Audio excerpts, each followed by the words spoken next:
I've heard the suggestion from some of our witnesses today that because President Trump eked out a narrow win, he should have the right to do whatever he wants with no checks on his power. And I find this deeply disturbing. As a former civics teacher, it feels like we failed somewhere along the way. Presumably, we've all had some basic civics education, and I'm hearing a shocking misunderstanding of how the Constitution works. Professor Shaw, thanks so much for being here. Let's briefly reestablish the fundamentals here. We have 3 branches of government, correct? Correct. Executive, legislative, and judicial branch, correct? Correct. And under our constitutional order, the head of the executive branch, the president, generally must obey orders by judges, correct? Absolutely. And one of the ways Congress oversees judges and the president is through impeachment or removal from office for violating the law or other egregious behavior. Is that correct? Treason, bribery, other high crimes and misdemeanors, correct. Thank you. But Congress does not remove judges because of a disagreement with how they ruled. Is that correct? That is correct. And why is that?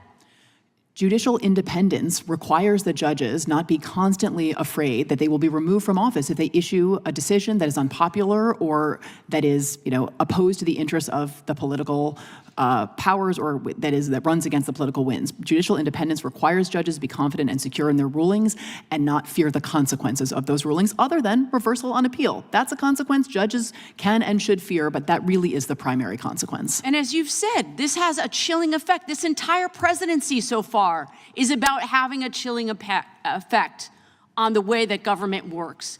The House must not take up impeachment resolutions based on anything but serious misconduct or illegal behavior.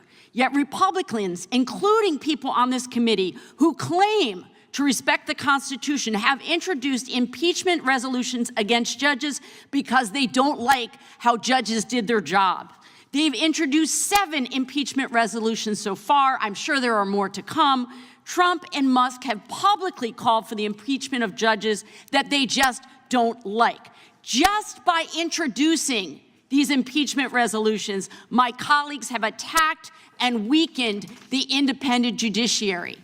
Does a weakened judiciary, Professor Shaw, endanger Americans' constitutional rights? The courts are a key guarantor. The gentlelady's time has expired, but I will give indulgence. You may answer. I apologize. I didn't see. Sorry. I think that an independent judiciary has been and continues to be a key guarantor of all of our rights. And so anything that threatens judicial independence is a threat to all of us.